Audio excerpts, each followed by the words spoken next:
What's going on, guys? Dr. Andrew Fix back here from the Code from Physio Room. And just like I say every time, I appreciate you being here, tuning in to this podcast. We've got a little bit of a different episode coming to you guys today. I'm standing in a very different place than I normally am. You can see this little turf field behind me. This is outside of the Dallas Cowboys training facility. We've got their indoor practice facility right behind me, some other amenities and a little public gym and things here. And the hotel, the Omni here in Frisco that myself, the owner of our practice, Chris, and another one of our providers and directors, Nate, are staying at. We're here for a business coaching conference. And there's a bunch of other PTs here that are across the country that have practices very similar to ours, very similar to Physio Room. And we're just all getting together for a couple days, 2-day long conference. And we started the day this morning, 6 a.m. with a community group workout. And we did what's called the EO3 5K. And basically what that is, you run at 800 meters, you do a few minutes of calisthenics, you run 800 meters, you do a few minutes of calisthenics, push-ups, sit-ups, and squats. And you do that for 6 rounds. And it's just a great way for us to start the day, get a workout in with a bunch of our buddies before we get into learning and discussing and collaborating on this conference. And that's sort of what I want to talk about today is 2 things. One, putting yourself around a group of people that motivate you to be better, that motivate you to push and work harder and not just wake up every single day and be complacent, right? Because I'm sure we've all had instances where we kind of coast, right? We're happy with where we're at. We just kind of coast, we mail it in. And I don't know about you, but I don't like the way that feels. And now what I'm not saying is you have to be hammering it every single day to the point where you're burning bridges in other areas of your life. But what I am saying is I really enjoy the feeling, as I know many of you probably do too, of having something to work towards, having something to chase, and having something to motivate you to get up and get out of bed every day to go forward towards. And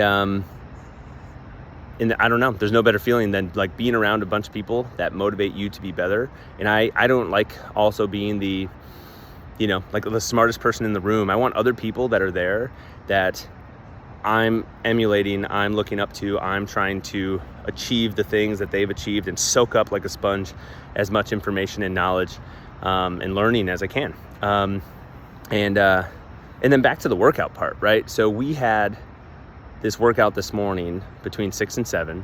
And, we were up mingling, hanging out with people last night, had to get to bed, wake up early. It's still pitch black outside to get this workout in. And many people didn't want to do it, right? Some people didn't show up. Some people did not do it. And there have been previous iterations of this conference where I didn't wake up to do this. I decided to sleep in a little bit instead and just went to the hotel gym. But we decided to get up as a group, do this workout today. And when you can get the hardest thing that you have to do, whether it's physically, whether it's work-wise, when you can get the hardest thing that you have to do out of the way early on, and you may have heard that phrase, eat the frog, right? Like eat the frog first thing in the morning, get the hardest thing done.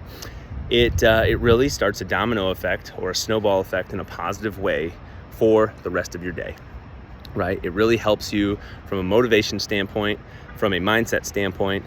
Okay, boom, I checked off the hardest thing that I had to do today. The rest of the day is all downhill from here. The rest of the day is a piece of cake, and we're gonna crush it, right? So, I know from a workout and an exercise standpoint, the folks that tend to be morning exercisers do tend to be the most consistent group of exercisers out there, and a lot of times we'll have the most consistent results, consistent effectiveness of those workouts. And the main reason is it just gets you into the scenario where you're going to wake up, you're going to do it, and it's going to avoid having other things pop up in your day that derail that plan, right? It's going to avoid something happening at work, something happening with one of your children, like them getting sick, you have to go pick them up from school, and then now your plan for the rest of the day may have to be altered and it's shot.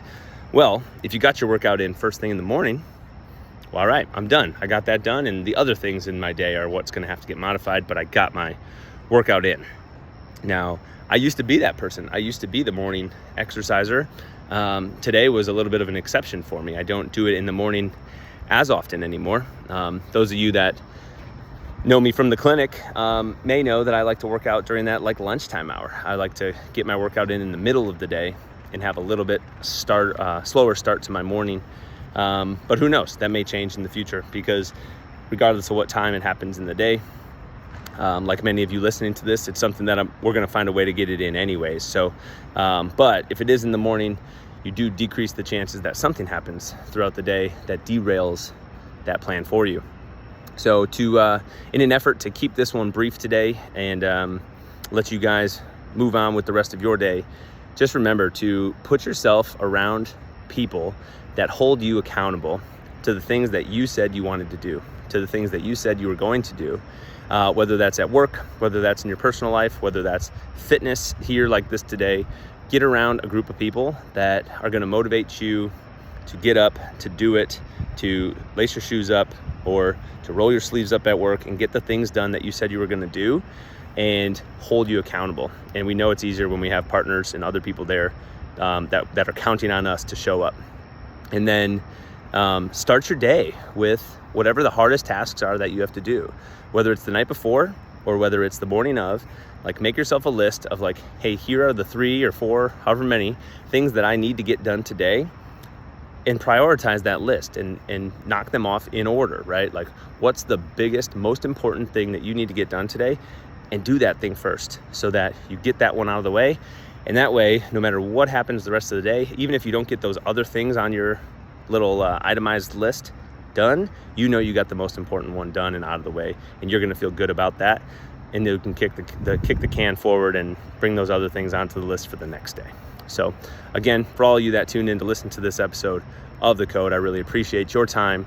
Thank you for being here. And if you've heard us before, you know I'm going to say this. If you've not heard us before, thank you for sticking around until the end of the show. If you've not left a review on this podcast, that would be hugely beneficial. Please scroll to the review section of whatever podcast platform you're listening on. Drop 5 stars on there. Tell us something that you liked about it. And we look forward to seeing you guys on the next episode of The Code. We'll see you later.